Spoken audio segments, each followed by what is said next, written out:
بالله من الشيطان الرجيم. بسم الله الرحمن الرحيم. إن إبراهيم كان أمة قانتا لله حنيفا ولم يكن من المشركين شاكرا لأنعمه اجتباه وهداه إلى صراط مستقيم وآتيناه في الدنيا حسنة وإنه في الآخرة لمن الصالحين. ثم أوحينا إليك أن اتبع ملة إبراهيم حنيفا وما كان من المشركين. إنما جعل السبت على الذين اختلفوا فيه وإن ربك ليحكم بينهم يوم القيامة فيما كانوا فيه يختلفون. ادعو إلى سبيل ربك بالحكمة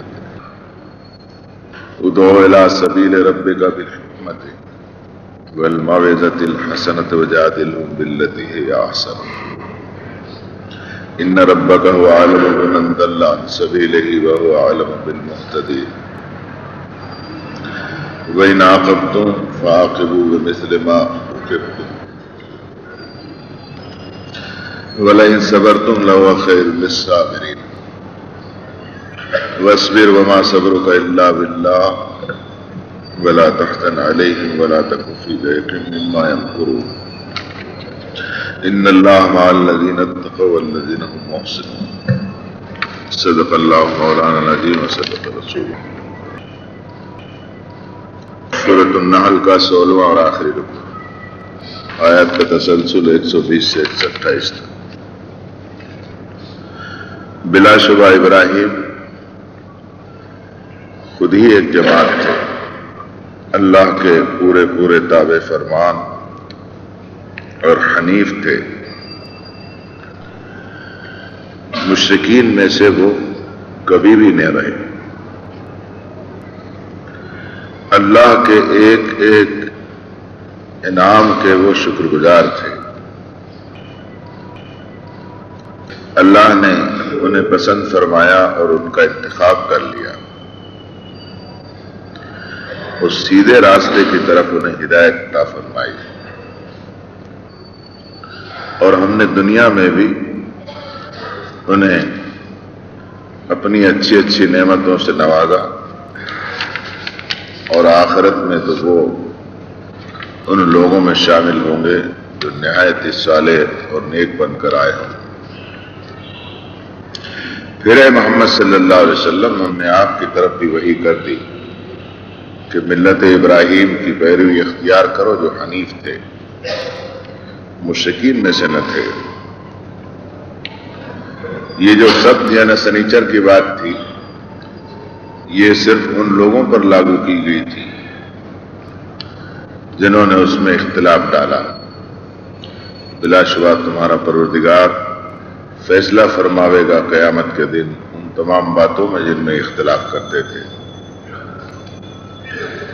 دعوت دیتے رہو اپنے پروردگار کے راستے کی طرف دانش مندی اور دانائی سے اور اچھی نصیحت سے. اور کبھی ان سے بحث کا موقع آئے تو بڑے خوبصورت پہلو کو سامنے رکھتے ہوئے ان سے بحث کرو. یقیناً تمہارا پروردگار اچھی طرح جانتا ہے ان لوگوں کو جو اس کے راستے سے بھٹک کر دور جا پڑے ہیں، اور ان کو بھی وہ اچھی طرح جانتا ہے جو ہدایت پر چل رہے ہیں.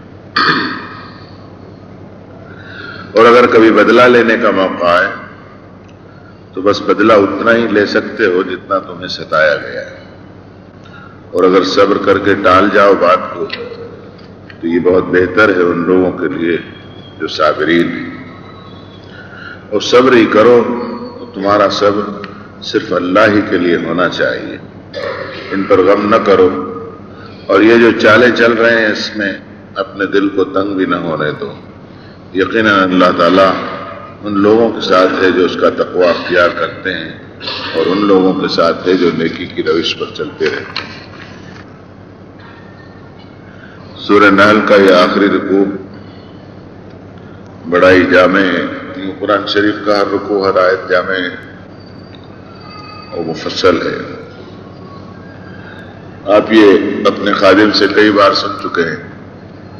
قرآن مجید کی جو بڑی بڑی صورتیں ہیں، جیسے سورہ بقرہ ہوئی، آل عمران ہوئی، مائدہ ہوئی، نساء ہوئی، اعراف ہوئی، اور وہاں سے سورہ ہود تک. پھر ادھر بھی یہی سلسلہ ہے کہ درمیانی درجے کی صورتیں ہیں. ادھر سورہ یاسین شریف تک یہ سلسلہ چلتا ہے. قریب قریب ان بڑی بڑی صورتوں میں سنت الہی یہ رہی ہے کہ جب سورت کا خاتمہ ہوتا ہے، سورت کی تکمیل ہو جاتی ہے، آخری رکوع میں سورت کے اندر جو دعوت کی بات کہی گئی ہے، جو مقصود ہے نزول کا، اس کا رس اور اس کا ست نچوڑ لیتے ہیں اور آخری رکوع میں اس مضامین کو رکھ دیتے ہیں. یہ سنت بھی یہاں معلوم ہوتا ہے کہ دہرائی گئی ہے، اور رب کائنات نے اپنے اس کلام کو جو اس نے محمد رسول اللہ صلی اللہ علیہ وسلم پر نازل فرمایا، اس سورت کے آخری رکوع میں بھی وہی بات دکھائی دیتی کہ سورت شریفہ کا ہی نہیں بلکہ پوری ایمان کی دعوت کا نچوڑ اس رکوع میں لایا گیا ہے. پہلی بات یہ فرمائی گئی کہ ابراہیم خود ہی ایک امت تھے. آدمی تو تنہا وہ اکیلے تھے، لیکن اتنا بڑا کام انہوں نے انجام دیا جو ایک امت بمشکل یا کوئی جماعت یا کوئی سموہ انجام دے سکتا ہو. اتنا بڑا کام تنہا حضرت ابراہیم علیہ السلام نے دنیا میں انجام دیا. خدا کے قانت اور فرمانبردار بندے تھے.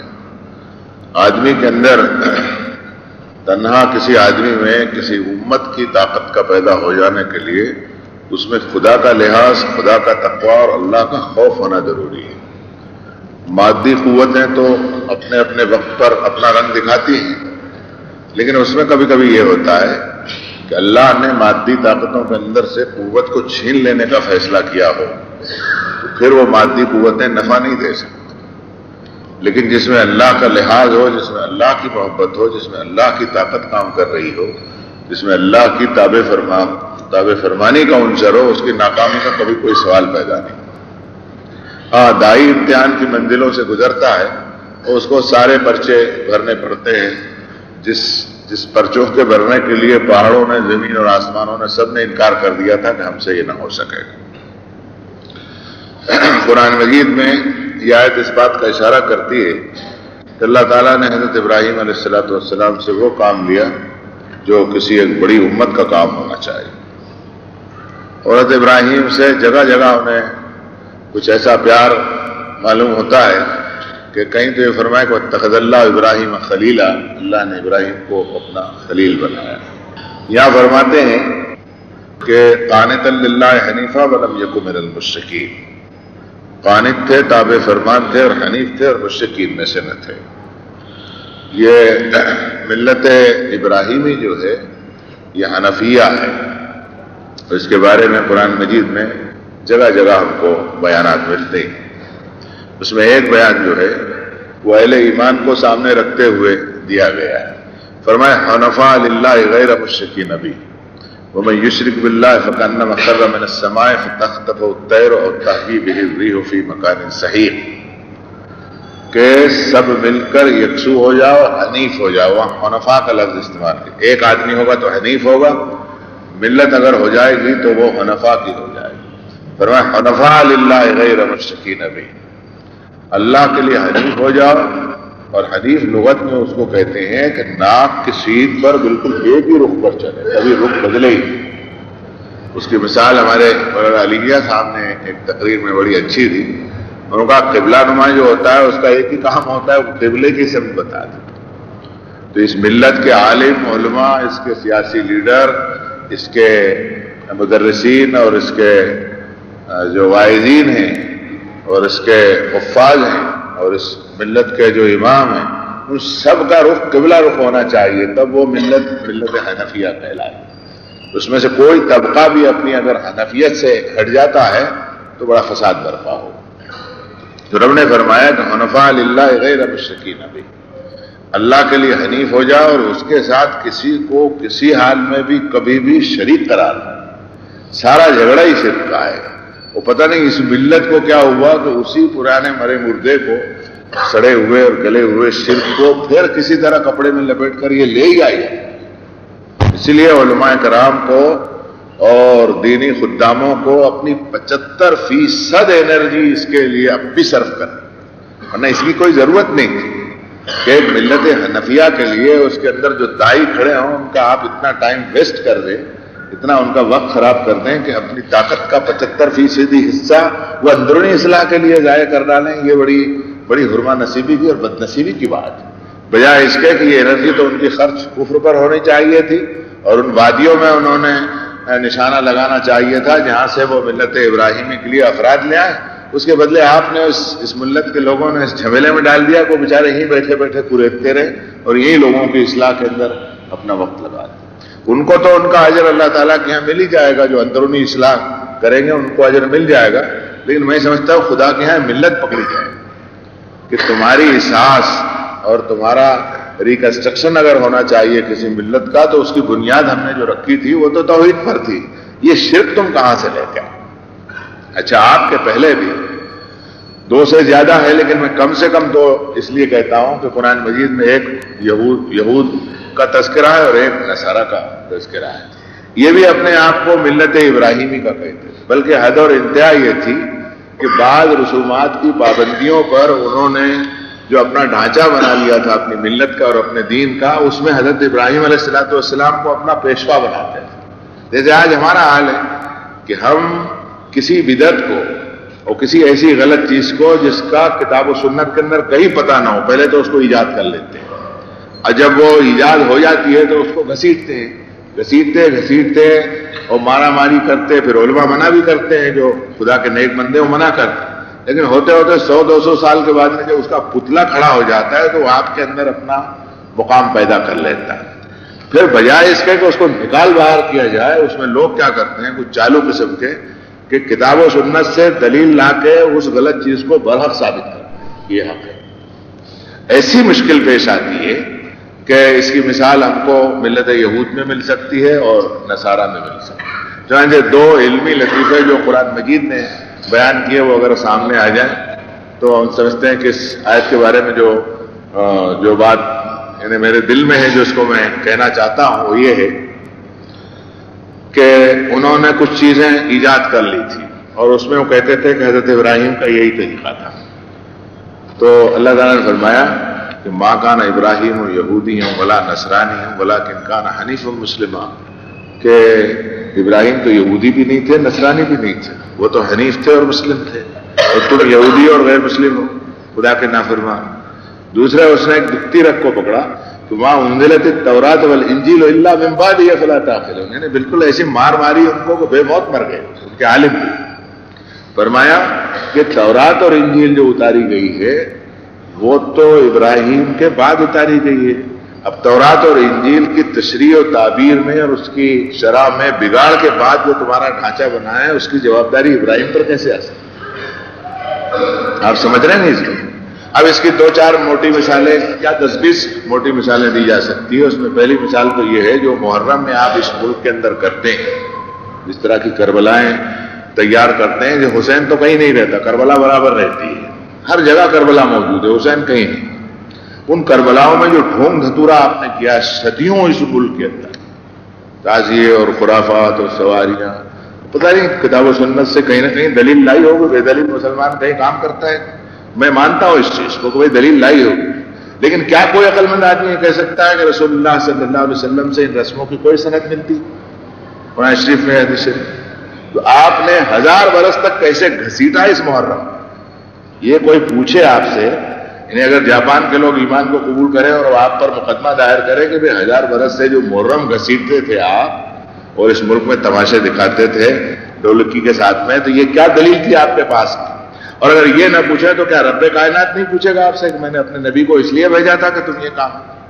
اب اس میں آپ آگے اپنی قبر پرستی کی جو پوری داستان ہے اس کو دیکھتے چلیے تو آپ کو یہ کہنا پڑے گا کہ یہ دین نہیں ہے جس پر یہ ملت چل رہی ہے، اس کے آدھے سے زیادہ حصہ جعلی ہے. اور جب تک آپ اس کو نکالو گے نہیں تو دین کے خیر و برکات آپ کو ملیں گے نہیں. وہی یہود اور نصارہ کی طرح ادھر سے ادھر الگ ڈولک ہوتے ہیں. اور قرآن نے کہا کہ مذہبینہ بین ذالک لا الہ ہؤلاء ولا الہ ہؤلاء، ادھر ادھر میں لٹکے ہوئے، نہ ادھر کے ہیں نہ ادھر کے۔ تو رب نے فرمایا کہ وہ حنیف تھے، ولم یکو من المشرکین، مشرکین نہیں، اور سارا شرک انہوں نے، حتیٰ کہ بازارو قسم کا جو شرک ہونا چاہیے، جس سے کبھی کبھی تو بیچارے بت پرستوں کو بھی شرم آتی ہے کہ بھائی اتنا گندا شرک نہیں ہونا چاہیے، اتنا زیادہ نہیں ہونا چاہیے، یعنی اس کو بھی کبھی کبھی شرم آنے لگے۔ بلکہ قرآن مجید پڑھے ہیں تو کم سے کم 2 مقامات قرآن شریف میں ایسے ہیں کہ شیطان کو بھی شرم آتی ہے، کہتا ہے بابا یہ اتنا زیادہ میرے سے نہیں ہوتا، آپ جاؤ آگے۔ تو فرمایا کہ اس قال الانسان اکفر فلما کفر قال انی بریء منک انی اخاف اللہ رب العالمین۔ وہ کفر پر، شرک پر اکساتے رہتا ہے، لیکن اکساتے جب وہ کامیاب ہوتا ہے اور آدمی کو دیکھتا ہے کہ بھائی شرک میں جہاں لے جانا چاہتا تھا اس سے بھی 20 قدم یہ میاں جی آگے نکل گئے، تو کہتا ہے کہ بھائی میں واپس جاتا ہوں، تو میرا بھی بڑا باپ نکلا، اب جا تو ہی اکیلا آگے، انی اخاف اللہ رب العالمین، میں اللہ رب العالمین سے ڈرتا ہوں۔ تو کبھی کبھی یہ ٹولیاں اور یا ملت یا مذہب جو بھی کہہ لیجئے کہ شرک میں اتنے آگے بڑھ جاتے ہیں کہ مشرکین کو بھی شرم آئے، اور مشرکین کا جو باوا شیطان ہے اس کو بھی شرم آنے لگے کہ اس حد تک آدمی کو نہیں جانا چاہیے، تو بہت بری بات ہے۔ تو خوب سمجھ لو اس بات کو کہ رسول اللہ صلی اللہ علیہ وسلم نے جس دین کو پیش کیا وہ ملت ابراہیمی، وہ حنفیہ ہے، اور اس میں شرک کی کہیں کوئی گنجائش نہیں۔ کیا یہ آیت ہمارے لیے کافی نہیں کہ قل ان صلاتی و نسکی و محیای و ماتی للہ رب العالمین لا شریک لہ وبذلک امرت وانا اول المسلمین؟ آپ ان سے کہہ دو کہ میری نماز، اور نماز میں ہر طرح کی اللہ کی بندگی، اور ہر طرح کی میری قربانی، اور میری پوری زندگی، اور حتیٰ کہ میری موت بھی، یعنی آخری وقت جو ہے میرا، وہ بھی اللہ رب العالمین کے لیے، اور کسی کے لیے ان چاروں چیزوں میں سے میں غیر اللہ کو کچھ بھی دینے کے لیے تیار ہوں۔ شاکر لانعمہ، اللہ نے فرمایا کہ جو میں نے انعام دیا تھا ابراہیم کو، اس نے اس کا شکر ادا کیا۔ سب سے بڑا انعام اور فضل اللہ کا انسان کے اوپر یہ ہے کہ اس کو توحید کی نعمت دے، اور توحید کی وحدانیت کی نعمت جس کو مل جائے اس کو اس پر خوش آنا چاہیے۔ قرآن شریف میں اللہ نے فرمایا کہ فَبِذَلِكَ فَلْيَفْرَحُوا هُوَ خَيْرٌ مِّمَّا يَجْمَعُونَ، ارے خوش ہو جاؤ جو کچھ تمہیں ملا ہے۔ دنیا میں لوگ جو جمع کر رہے ہیں اس کے مقابلے میں اللہ نے تم کو عطا فرمایا، اس پر تم کو راضی ہو جانا چاہیے کہ تم کو بڑی بھاری نعمت ملا۔ حضرت یوسف علیہ السلام اپنے جیل خانے کے ساتھیوں کو جب توحید کی دعوت دیتے ہیں، آخری میں یہ فرماتے ہیں کہ ذالک من فضل اللہ علینا وعلی الناس ولکن اکثر الناس لا یشکرون، یہ سرتاسر اللہ کا ہم پر اور سارے انسانوں پر فضل مبین ہے، کھلا ہوا فضل ہے، لیکن انسانیت کی اکثریت کو کیا ہو گیا، کتنے بڑے اللہ کے فضل پر بھی اس کو شکر نہیں آتا، اور کوئی اس کی قدر نہیں جانتی کہ اللہ نے اپنے سوا کسی غیر کا بندہ ہم کو نہیں بنا، صرف اپنی بندگی کے لیے مجبور اور پابند کیا، تو یہ تو سراسر اس کا احسان ہے۔ رب نے فرمایا کہ شاکر الانعمہ میں ہی اجتباہ ادا الی صراط مستقیم، اس نے میری ایک ایک نعمت کا شکر ادا کیا اور اس کی قدر جانی، اجتباہ ادا الی صراط مستقیم، میں نے اس کو پسند کر لیا اور صراط مستقیم کے اوپر ڈال۔ دنیا میں بھی انہیں بھلائی سے ہم نے نوازا، اور آخرت میں تو وہ بڑے ہی صالح ہو۔ دنیا میں بھلائی اس سے بڑھ کر اور کیا ہو سکتی ہے کہ ساری دنیا کے یہود، ساری دنیا کے نصارہ اور ساری دنیا کے مسلمان، یہ تینوں بڑے بڑے مذہبی گروپ جو صاحب کتاب ہے، ان کو بھی ہم اہل کتاب مانتے ہیں، چاہے وہ بگڑ گئے ہو اپنی جگہ سے۔ تینوں یونٹس جو ہے وہ حضرت ابراہیم علیہ السلام کو اپنا مذہبی پیشوا مانتے ہیں۔ ہمارے لیے تو اللہ تعالیٰ نے بڑا فضل فرمایا کہ ہم تو اپنی نمازوں کے آخری حصے میں بھی بھولے نہیں۔ کوئی بھی نمازی شخص اس بات سے انکار نہیں کرے گا، چاہے وہ 2 رکعت کی نماز ہو، 3 کی ہو، 4 کی ہو، تو باہر آنے کی تیاری میں ہوگا تو درود ابراہیم پڑھتا ہے، اللہم صلی علی محمد وعلی آل محمد کما صلیت علی ابراہیم وعلی آل ابراہیم انک حمید مجید، اللہم بارک علی محمد وعلی آل محمد کما بارکت علی ابراہیم وعلی آل ابراہیم انک حمید مجید۔ ثم اوحینا الیک ان اتبع ملت ابراہیم حنیفا وما کان من المشرکین، پھر اے محمد صلی اللہ علیہ وسلم ہم نے آپ کی طرف وحی فرمائی کہ آپ ملت ابراہیم کی پیروی کرو جس میں حنفیت ہے، اور ابراہیم خود بھی حنیف تھے، وما کان من المشرکین، اور مشرک نہیں تھے۔ یہ ملت کا جو لفظ یہاں استعمال فرمایا گیا، یہ تہذیب میں، تمدن کے اندر جس کو ہم سبھیتا کہتے ہیں اور جس کو سماجی زندگی کہتے ہیں، حضرت ابراہیم علیہ السلام کا ساری دنیا کے انسانوں کے اوپر احسان، دور ابراہیم سے پہلے کی جو دنیا تھی اس میں تہذیب اور تمدن اتنا عروج پر نہیں تھا. مانو سبھیتا جس کو کہنا چاہیے آج کی زبان میں، یعنی آدمی کو ایک اس کو وحشی دور سے نکال کر تمدن کے دور میں لے آنا، اور قدرت نے جو چیزیں اس کے لیے ضروری قرار دی. بہت سے جوگیوں نے اور بہت سے راہبوں نے اور سنیاسیوں نے تو اپنے اوپر غسل حرام کر لیے تھے. ماں کے پیٹ سے جو پیدا ہوئے تو مرے تک غسل ہی نہیں دیا گیا، یعنی بے غسل کے دنیا سے آئے اور بے غسل کے مر گئے. سلام ہو اللہ کے نبیوں کے اوپر کہ انسانوں کے لیے انہوں نے ایسی تہذیب کو اور ایسے تمدن کو، ایسے کلچر کو اور ایسی سبھیتا کو رواج دیا کہ آدمی کا دنیا کے اندر جینے کو جی چاہے. پھر غیر اللہ کی بندگی کو ختم کیا، علاوہ اس کے انسانی سماج کے نظم کو اور اس کے ڈھانچے کو حضرت ابراہیم علیہ السلام نے حج کے رخ کے اوپر، حج کی کرسی کے اوپر اس کو بٹھا دیا. یہی وجہ ہے کہ پوری عالمی برادری کے اندر حج کا منظر آپ کو کہیں بھی نہیں دکھائی دے. کعبے کے معمار بھی یہی ہیں، حرم کے معمار بھی یہی ہیں. حج کی وہ بہترین شکل جو خدا کو پسند تھی، اور اس نے حضرت ابراہیم علیہ السلام سے پہلے بھی چاہے اپنے جس نبیوں کو بتائی ہو، یا بعض کہتے ہیں کہ حضرت آدم علیہ السلام کو بھی بتائی ہے، اور جو کچھ بھی ہو، لیکن ملت کے اعتبار سے اگر ہم کو اس کی پوری تفصیلات کا علم ہوا تو محمد رسول اللہ صلی اللہ علیہ وسلم کے واسطے سے ہوا، اور ہمیں معلوم ہوا کہ حج اس کو کہتے ہیں. ایک بات 124 نمبر کی آیت میں فرمائی، بیچ میں یہ آ گئے سنیچر والے. کوئی بھی سیدھی بات چلتی ہو تو اختلافی آدمی کہیں نہ کہیں ٹانگ اڑاتے ہیں. یہ بیچ میں آئے اور انہوں نے کہنا شروع کیا کہ بھائی ملت ابراہیمی میں تو سنیچر کی بڑی اہمیت ہے کہ سنیچر کے دن شکار نہ ہو، سنیچر کے دن یہ نہ ہو، سنیچر کے دن وہ کام نہ ہو، سنیچر کے دن کوئی عبادت نہ ہو. تو تم کیسے پیغمبر ہو، کیسی نبوت، کیسی تمہاری ملت ابراہیمی کہ سنیچر کے دن کام کاج کرتے ہو تم دنیا کا. تو اللہ تعالیٰ نے فرمایا کہ انما جعل السبت علی الذین اختلفوا فیہ، کہ سبت کا قاعدہ تو سنیچر کا قاعدہ، سیٹرڈے کا قاعدہ ان کے اوپر لاگو کیا گیا تھا جو اس میں اختلاف میں پھوٹے تھے. ان کا اس ملت کا اس سے کیا تعلق؟ وَإِنَّ رَبَّكَ لَيَحْكُمُ بَيْنَهُمْ يَوْمَ الْقِيَامَةِ فِيمَا كَانُوا فِيهِ يَخْتَلِفُونَ. تمہارا پروردگار ان کے اس اختلاف کا قیامت کے دن آخری فیصلہ فرمائے گا. دنیا میں ان کا فیصلہ ہونے والا. آدمی کسی رسم پر اور کسی بات پر کوئی ضد کے اوپر وہ اڑ گیا اور اس نے اس رسم کی تشکیل بنا لی، اور جب اس کی تشکیل بن گئی اور اس پر اس نے دینی دلائل فراہم کر لیا، اب بڑی مشکل پیش آئی کہ کسی طرح بھی اس کو ہٹایا جا سکے. چنانچہ ہم تھوڑی سی اس کی تفصیل بیان کریں گے کہ ہوا یہ تھا. اللہ تعالیٰ نے جیسے سورہ اعراف کے اندر بیان فرمایا اور سورہ جمعہ میں ہمارے لیے بیان فرمایا. سورہ جمعہ سے بات شروع کریں گے. اللہ تعالیٰ نے فرمایا کہ یا ایھا الذین آمنوا اذا نودی للصلاۃ من یوم الجمعۃ فاسعوا الی ذکر اللہ وذروا البیع. اے ایمان والو، جب جمعہ کے دن تمہیں صلاۃ کے لیے، بندگی رب کے لیے، نماز کے لیے ندا دی جائے، کاروبار، سوداگری، دھندا چھوڑو، اللہ کے ذکر کی طرف دوڑ پڑو. اور فضا قضیت الصلاۃ فانتشروا فی الارض وابتغوا من فضل اللہ. اور جب نماز پوری ہو جائے پھر زمین میں منتشر ہو جاؤ، پھیل پڑو، کاروبار و دھندوں کے اندر مشغول ہو جاؤ، اور اس میں اللہ کے ذکر کو کبھی نہ بھولو. اور وذکروا اللہ کثیرا لعلکم تفلحون. اللہ کا بہت بہت کثرت سے چلتے پھرتے بازاروں میں ذکر کرو تاکہ تم کامیاب ہو. یہ اس ملت کی گویا ایک بہترین نشانی ہے کہ کوئی غیر فطری امر اس میں فٹ نہیں ہوتا کہ بھئی جمعے کے دن صبح سے لے کر دوسری صبح تک نماز ہی پڑھتے رہو، کوئی کام نہ کرو، دھندا نہ کرو. ایسا نہ کرو، بلکہ فرمایا کہ جمعے کی ادھر اذان ہوئی، ادھر آپ نے کاروبار بند کر دیا، ادھر جمعے کی نماز پوری ہو گئی، زمین کے اوپر پھیل جاؤ، گھنٹے ڈیڑھ گھنٹے کے اندر سارا قصہ پورے ہفتے کا ختم. قریب قریب یہی بندگی کا نظام دور موسوی میں اسرائیلی مسلمانوں کے اوپر تھا. لیکن چونکہ سمندر کنارے وہ لوگ رہتے تھے تو انہیں ایسا لگا کہ یہ روز روز کی نماز اور یہ فلاں دن اکٹھے ہونا اور یہ سب کرتے، ایسا کیوں نہ کریں کہ کوئی ایک دن ہمیں دے دیا جائے، صبح سے شام تک اللہ اللہ کریں، کوئی بات ہی نہ کریں، حتیٰ کہ نہ دکان کھولیں، نہ کوئی شکار کے لیے جائیں، نہ کوئی مچھلی پکڑے، نہ شادی کریں، نہ بیاہ کریں.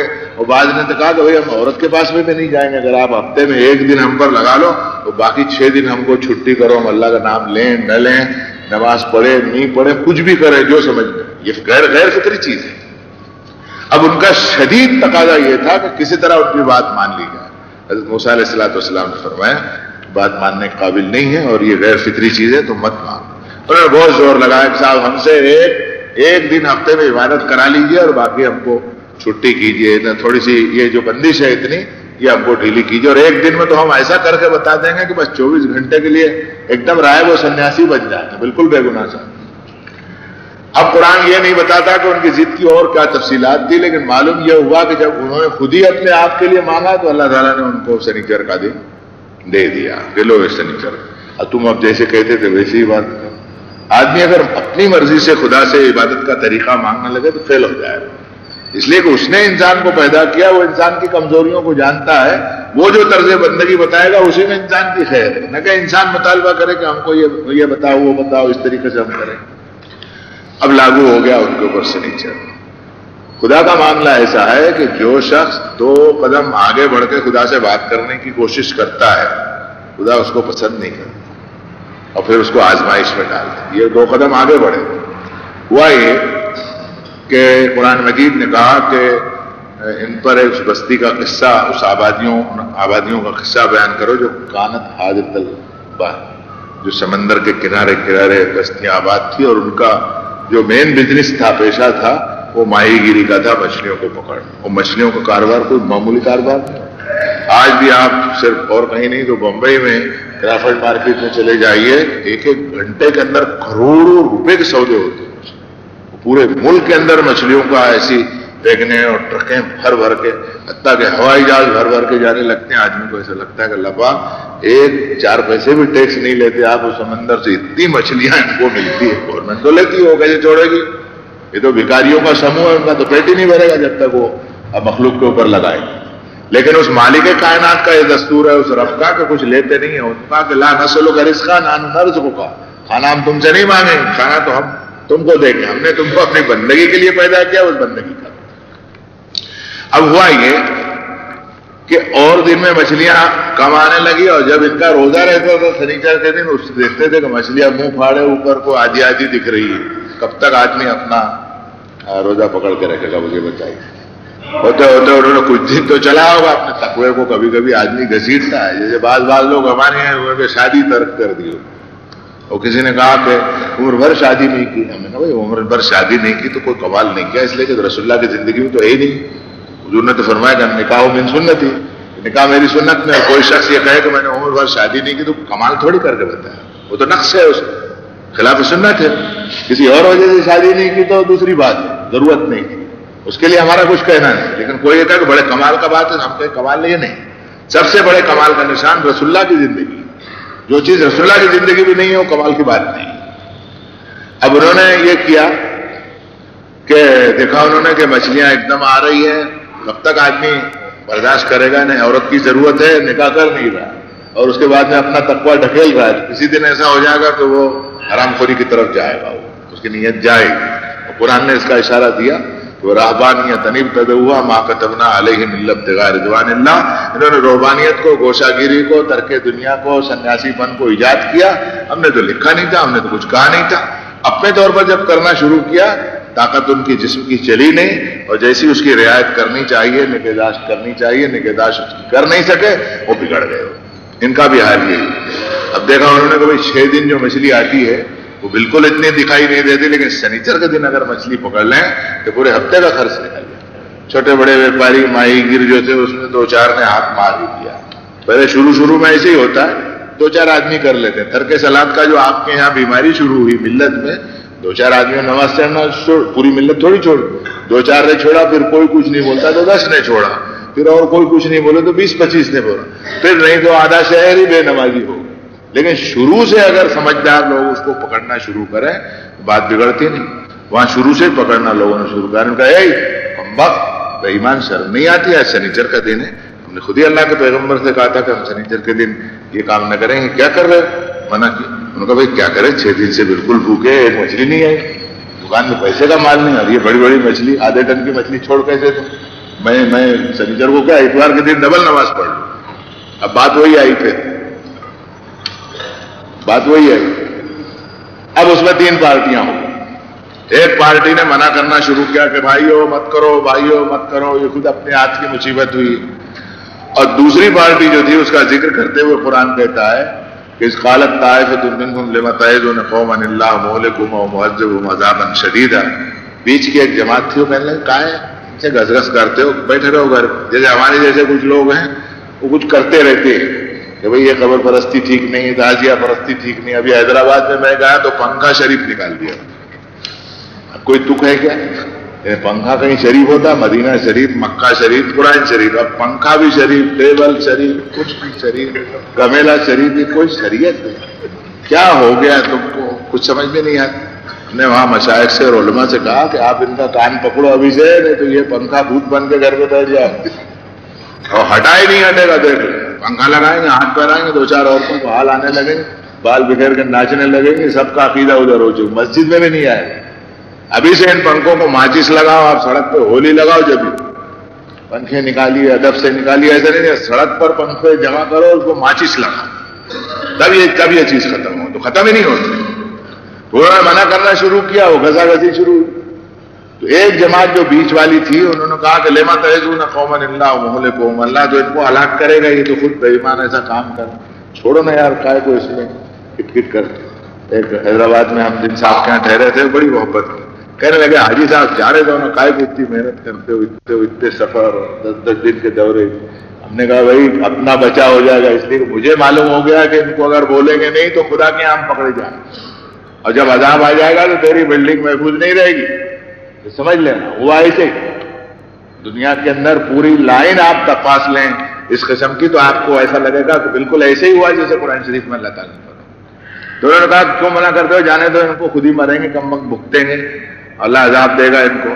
تو انہوں نے کہا قالوا معذرۃ الی ربکم ولا اللہ، کہ بھائیو ہم اپنے رب کے یہاں معذرت کر سکیں کہ ہم نے ان کو بتا دیا تھا کہ یہ گناہ ہے، یہ مت کرو، اور یہ ڈھیلے پڑیں گے تو شاید معاشرہ سدھرے.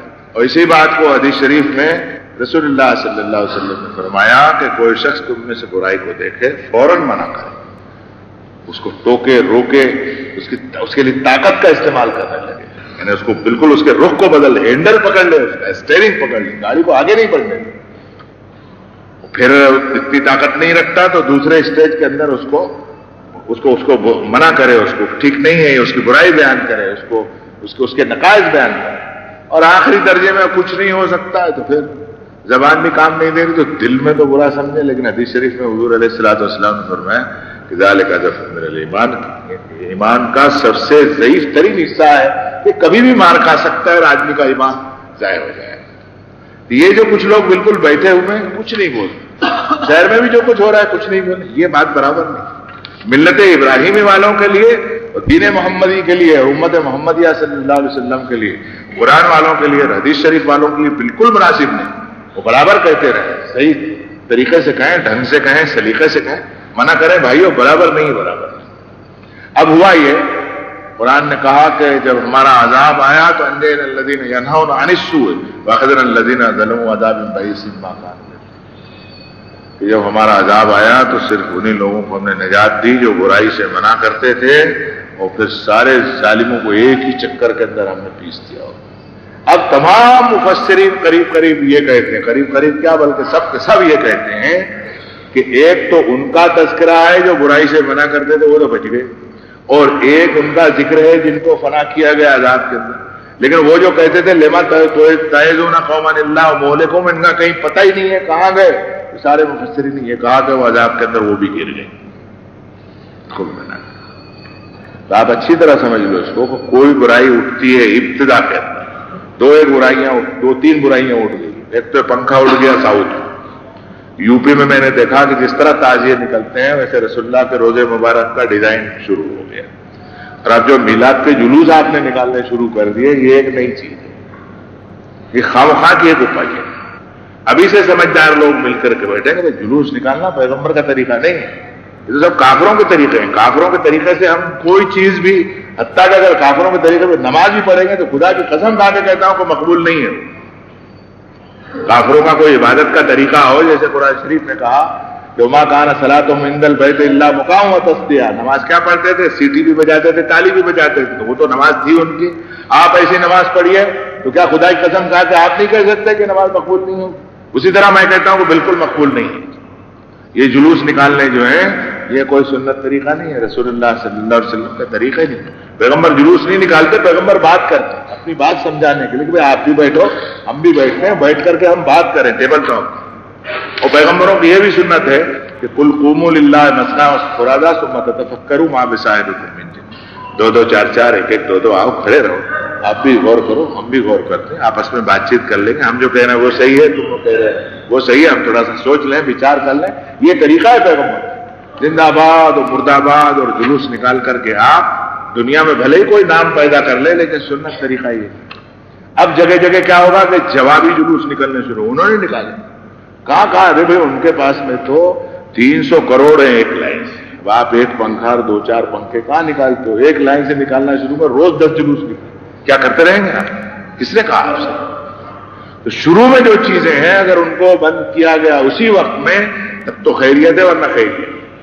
اب ہم بحث کے رخ کو قرآن مجید کا جو اصل منشا تھا یہاں سب کے بارے میں قانون کے بیان کرنے کا، وہ اس کی طرف آتے ہیں کہ اللہ تعالیٰ نے فرمایا کہ جو تمہارا اعتراض ہے کہ سب کے قانون کا سب احترام کریں، سب کے احترام کرنے کی ضرورت نہیں تھی، ہم نے صرف انہی لوگوں کے اوپر لاگو کیا جنہوں نے مطالبہ کیا۔ اور یہ ایک بات اس میں کی اور بھی رہ جاتی ہے کہ رسول اللہ صلی اللہ علیہ وسلم اونٹ کا گوشت نوش فرماتے تھے، منع نہیں کیا، تو یہودی عالموں نے جا کے کہا کہ آپ کہتے ہیں کہ علم نبوت سے اللہ نے آپ کو سرفراز فرمایا، آپ کہتے ہیں کہ جبریل آیا آپ کے پاس میں، آپ کہتے ہیں کہ کلام الہی آپ کے پاس آتا، آپ کہتے ہیں کہ سب پیغمبر برات ہیں، لیکن آپ یہ اونٹ کا گوشت کیسے کھاتے ہیں؟ عرب بھلے کھائیں لیکن آپ نے تو نہیں کھانا چاہیے، نبوت دعوے نبوت کے بعد میں آپ نے تو استعمال نہیں کرنا چاہیے۔ رسول اللہ صلی اللہ علیہ وسلم اس طرح کسی کو کوئی چھچھورا جواب نہیں دیتے تھے، خاموشی سے دیکھا، ان کا بھائی پتہ نہیں کیا کہہ رہے ہیں، کیا بات ہے، تو انہوں نے کہا کہ ہمیں تو کوئی ممانعت ہے نہیں، ہمیں ممانعت اللہ کی طرف سے آ جائے گی تو ہم چھوڑ دیں گے، ہمیں کوئی ضد نہیں ہے۔ تو اللہ تعالیٰ کی کیا شان ہے، فرمایا کل الطعام کان حلا لبنی اسرائیل الا ما حرم اسرائیل علی نفسہ من قبل ان تنزل التوراۃ قل فاتوا بالتوراۃ فاتلوها ان کنتم صادقین۔ چھٹی کر دی ان کی علمی مجلس، ان کا جاہلوں کے سب میں جا کے بیٹھو، کیا بات کر رہے ہیں؟ ان کا کھانے کی جو چیزیں ہمارے نبی کھا رہے ہیں یہ وہی چیزیں ہیں کھانے کی پاکیزہ چیزیں جو بنی اسرائیل کے لیے بھی حلال تھی۔ الا ما حرم اسرائیل علی نفسہ من قبل ان تنزل التوراۃ، تورات کے نزول کے پہلے حضرت یعقوب نے اپنے اوپر ایک چیز منع کر لی، تورات لے کے اور پڑھ کے سنا، اس کے اندر کہیں اونٹ کے گوشت کے کھانے کی ممانعت ہے۔ اونٹ کا کوئی گوشت کھانا ضروری نہیں کہ کھا ہی لے رہا ہے، لیکن کوئی کھا رہا ہے جب منع نہیں ہے تو اس کو کوئی نہ بھی نہیں کہہ سکتا، کسی کی طاقت نہیں۔ تو فرمایا کہ تورات لے کے اور پڑھ کے سنا کہ اس کے اندر کہیں میں نے لکھ دیا یا تمہاری جو جعلی شرح ہے اس میں بھی کہیں لکھا ہوا ہے کہ اونٹ کا گوشت تم نے نہیں کھانا۔ مفسرین یہ کہتے ہیں حوالوں کے ساتھ میں کہ حضرت یعقوب علیہ السلام نے کوئی ایسی منت مان لی تھی جس میں کسی کام کے بننے کے لیے، تو انہوں نے اللہ سے یہ عرض کیا تھا کہ اللہ پاک یہ کام میرا بنا دیں گے تو میں فلاں چیز کو چھوڑ دوں گا، نہیں کھاؤں گا، لیکن رسول اللہ صلی اللہ علیہ وسلم کی ملت میں اس کو منع کر دیا گیا کہ کسی جائز چیز کے ترک کی کوئی شخص نہ تو وعدہ کرے نہ عہد کرے یا قسم کھاوے، اگر ایسا کیا اس نے تو کفارہ دے کر کے اس کو اڑا دے، خدا کا حکم جو ہے وہ اپنی جگہ کے اوپر برقرار ہے۔ تو رب نے یہاں فرمایا کہ سب کا ایک قانون جو ہے ایک مخصوص سموہ اور گروہ کے لیے حالات کے تحت ان کے ڈیمانڈ پر جو قائم کیا گیا تھا اس کو آپ یہاں کیسے لاگو کرتے ہو پوری ملت کے اوپر؟ اس کو دین فطرت کہتے ہیں، جس کو ہم پرکرتک دھرم کہتے ہیں یا مانو دھرم جس کو کہنا چاہیے، مانو جیون کی ویوستھا جس کو کہنا چاہیے، اس میں کسی مقامی رسم کی آمیزش نہیں ہوگی۔ مقامی رسم اگر کوئی ہوگی، کوئی وجہ ہوگی، اس کی حیثیت وہیں تک کی ہے، اس کی عالمگیر اور اس کی انٹرنیشنل حیثیت کبھی بھی نہیں ہو سکتی۔ تو اللہ نے فرمایا کہ جو بیچ میں سب کی ٹانگ تم اڑا رہے ہو کہ بھئی سنیچر کا دن جو ہے وہ اہمیت کا مانا جائے، اس میں یہ پابندیاں اگر کوئی پیغمبر اپنے ذمے لے لے ہوئے تو ہم اس کو نبی مانیں گے؟ فرمایا بالکل غلط بات ہے، انما جعل السبت علی الذین اختلفوا فیہ، جو پھوٹ کر کے مرے ہیں اس میں انہیں جن میں پھوٹ پیدا ہوئی تھی عبادت کے بارے میں انہیں کے اوپر یہ لاگو کیا گیا تھا، ہم نے کوئی ذمہ داری دوسروں کے اوپر نہیں ڈالی۔ اب اپنے پیغمبر سے فرمایا ادعو الی سبیل ربک بالحکمۃ والموعظۃ الحسنۃ وجادلھم باللتی ہی احسن ان ربک هو اعلم بمن ضل عن سبیلہ وهو اعلم بالمہتدین۔ کہ محمد صلی اللہ علیہ وسلم اپنے پروردگار کے راستے کی طرف دانائی سے، دانشمندی سے دعوت دو، حکمت سے، موعظۃ الحسنہ سے، اچھی نصیحت سے، وجادلھم باللتی ہی احسن، کسی سے جدال کرنا ہو بہترین طریقے سے جدال۔ یہاں داعیان اسلام کو اس بات کی ہدایت دی جا رہی ہے کہ تمہارے پیغمبر کا طریقہ یہ ہے کہ اپنے پروردگار کے راستے کی طرف حکمت اور دانشمندی اور دانائی سے اور علم کی روشنی میں بلائے۔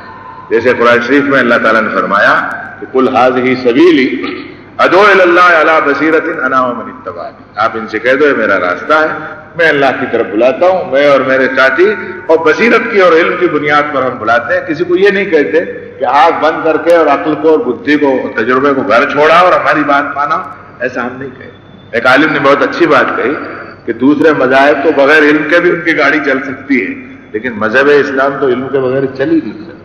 اس لیے کہ جیسے مچھلی کو اگر آپ سمندر سے باہر نکال دیں، ویسے اسلام کو اگر علم کے سمندر سے باہر نکال دیں گے تو اسلام کا دم گھٹنے لگے گا۔ تو اس نے کبھی بھی کسی ایسی رسم کی تائید نہیں کی جو مانو نرمت ہو، جو انسانوں کی خود کی بنائی ہو، جس میں پیغمبر کی طرف سے کوئی NOC نہ دیا گیا ہو یا کوئی ثواب کا وعدہ نہ کیا گیا ہو۔ یہ بات بھی آپ اپنے ذہن نشین رکھیں۔ حالانکہ خالص فقہ کا مسئلہ ہے، اس مجلس میں اس کی تشریح نہیں ہو سکتی، لیکن میں آپ کو تھوڑا سا اشارہ دیتا ہوں کہ ایسا کوئی بھی عمل دین کا جس میں رسول اللہ صلی اللہ علیہ وسلم نے آپ کو ثواب کی گارنٹی نہیں دی ہے، آپ سمجھیے کہ وہ چیز دین سے خارج ہے، دین سے اس کا کوئی تعلق نہیں۔ جنہوں نے لایا ہے دین میں ان کی جوابداری ہے، اگر ان میں طاقت ہے اتنی تو وہ ثواب دلا دے خدا کے یہاں، ان میں طاقت ہے تو وہ اپنی رسم کے اوپر، جیسے ابھی پنکھے کی، جلوس کی، میلاد النبی کے جلوس کی اور روزے اطہر کا ڈیزائن بنانے کی، میں نے جس زمانے میں جلوس ہے تو میں نے بلرام پور کے اندر میں دورے کے اوپر تھا، بڑا قصبہ ہے تلسی پور وغیرہ، پورا علاقہ گونڈے کا اور وہاں کا، میں نے دیکھا کہ بچارے چھوٹے چھوٹے بچے اور بچیاں بالکل تازیوں کی طرح رسول اللہ صلی اللہ علیہ وسلم کے روزے اطہر کے ڈیزائن کو لے جا رہے ہیں۔ اب وہ کہاں لے جا کے رکھیں گے؟ کہاں لے جا کے رکھیں گے؟ ہر سال جب نکالتے رکھیں گے تو وہی حال ہوگا جیسے تازیوں کا، کہ کربلا میں تازیے جو کوئی تازیہ ایسا ڈھلک گیا، کوئی ویسے ڈھلک گیا، کسی کی کمچی نکل گئی، کسی کا کاغذ پھٹ گیا، یہ انبیاء علیہ الصلوۃ والسلام کی، ان کے متبعین کی، ان کے اہل بیت کی اور ان کے خاندان کی کوئی عزت افزائی نہیں۔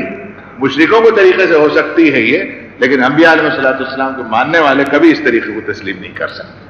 تو رب نے فرمایا کہ آپ اپنے پروردگار کے راستے کی طرف حکمت سے، دانش مندی سے اور دانائی سے بلائیے، موعظۃ الحسنہ سے بلائیے، اور کسی سے بحث بھی کرنی تو جادلہم باللتی ہی احسن سے، مارا ماری نہ ہو اس میں۔ اگر کوئی نہیں مانتا ہے تو پھر ہمارے پاس میں کوئی کسی طاقت کے استعمال کی فی الحال اگر گنجائش نہ ہو تو ہم صبر کر لیں گے اس پر، لیکن بات برابر کہتے رہیں گے کہ یہ ٹھیک نہیں۔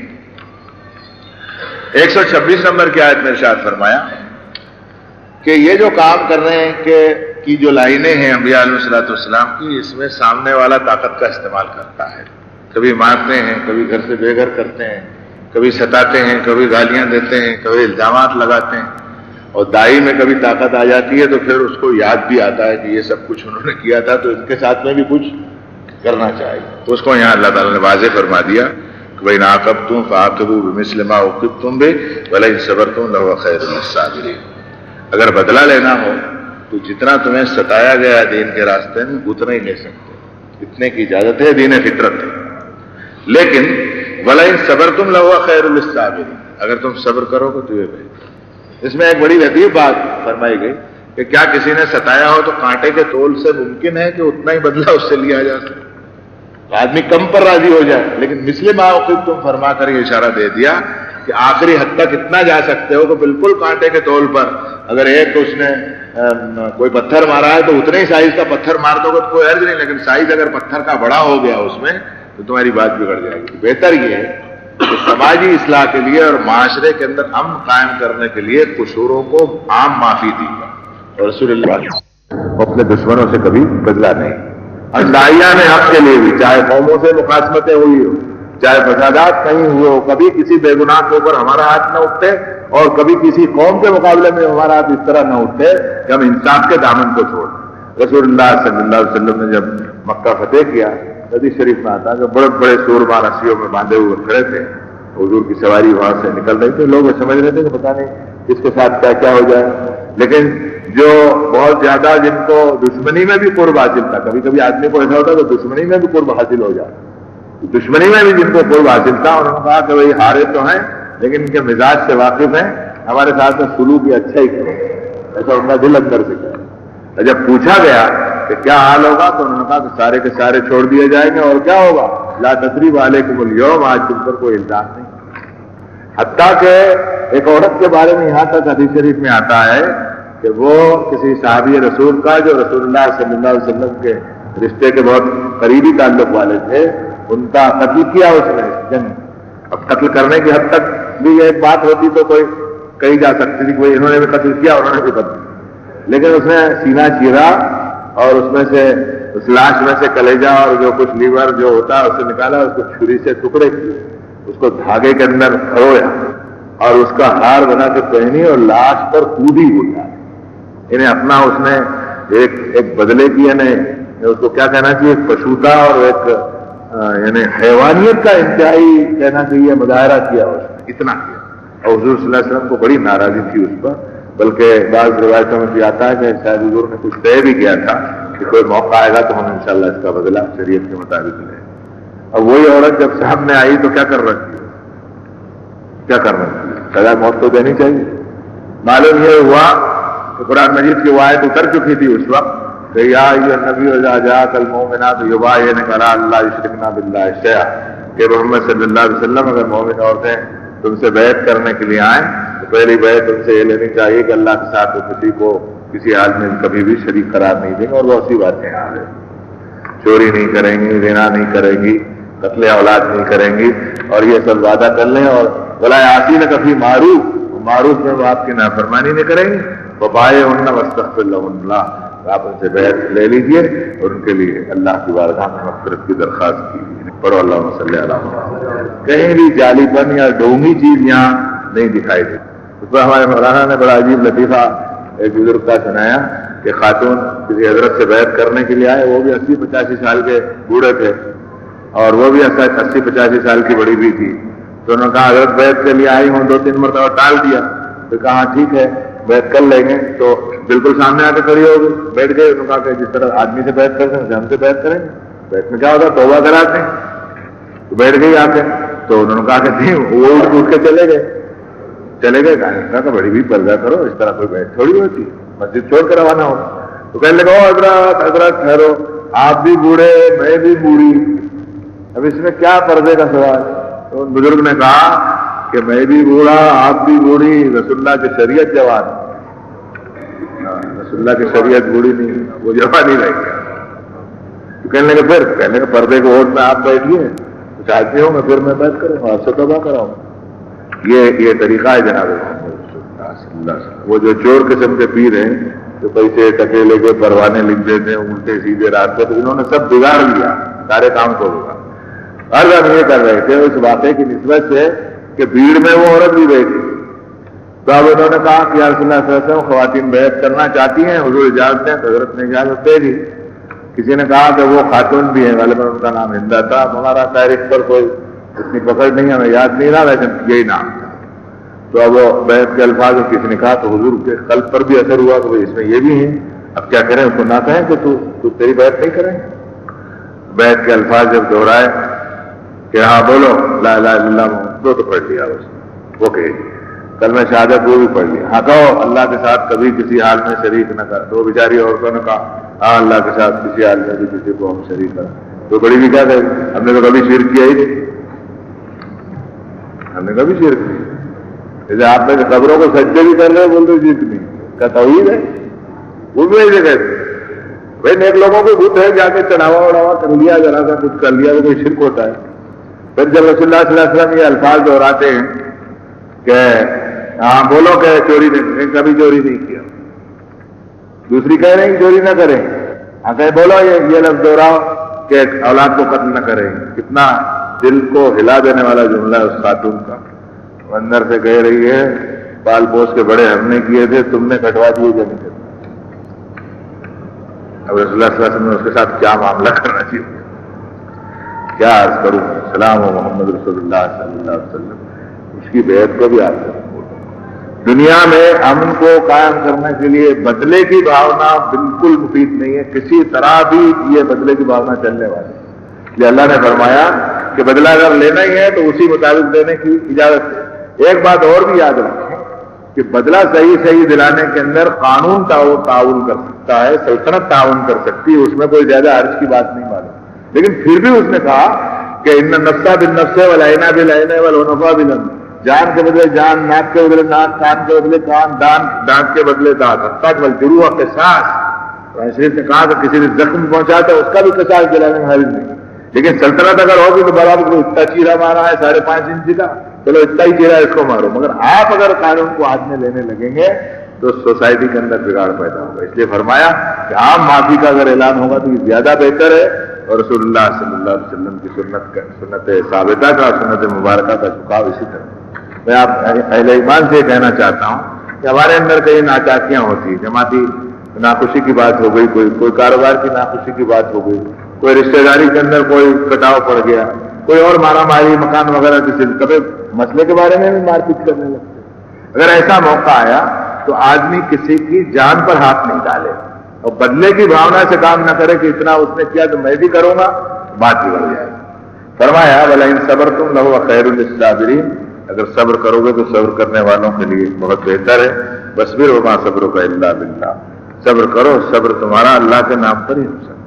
جو شخص اللہ کی رضا چاہے گا اسی سے صبر ہو سکتا۔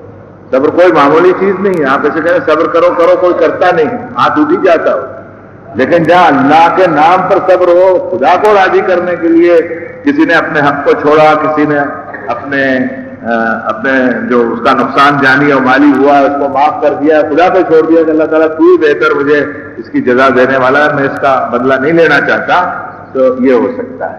دنیا کے قانون سے ذرا مشکل ہے، اس لیے فرمایا کہ وَاصْبِرْ وَمَا صَبْرُكَ إِلَّا بِاللَّهِ وَلَا تَحْزَنْ عَلَيْهِمْ وَلَا تَكُ فِي ضَيْقٍ مِّمَّا يَمْكُرُونَ۔ مخالفین پہ غم بھی مت کرو اور ان کی چالوں کے بارے میں کوئی اپنے دل کے اندر پریشانی بھی نہ ہونے دو۔ ان اللہ مع الذین اتقوا والذین هم محسنون۔ آخری آیت ہم سب کے لیے جائز بنا ہے کہ اللہ اگر ہمارا ساتھی ہو جاوے تو ہماری طرف سے ایک شرط ہم پوری کر لے، وہ ایک ہم تقویٰ اختیار کریں، اور دوسری شرط ہم یہ پوری کریں کہ ہم نیکی کا دامن کبھی نہ چھوڑیں، بلائی کی راہ کو ہم کبھی نہ۔ اللہ سے دعا کرتے ہیں اللہ تعالیٰ سورہ المیدہ آپ کے فضل سے اس کی 128 آیتیں پوری ہوئی اور اس کے 16 رکوع پورے ہوئے۔ جو کچھ بات کہی گئی وہ ٹھیک ہو اسے قبول فرمائیے، اور جہاں ہم سے غلطیاں کوتاہیاں ہوئی ہم آپ سے معافی چاہتے ہیں۔ اللہ تعالیٰ سننے والوں کی بھی خیر اور کہنے والوں کی بھی خیر۔ ربنا آتنا فی الدنیا حسنہ وفی الآخرۃ حسنۃ وقنا عذاب النار۔ ان اللہ وملائکتہ یصلون علی النبی یا ایھا الذین آمنوا صلوا علیہ وسلموا تسلیما۔ اللہم صل علی سیدنا و نبینا مولانا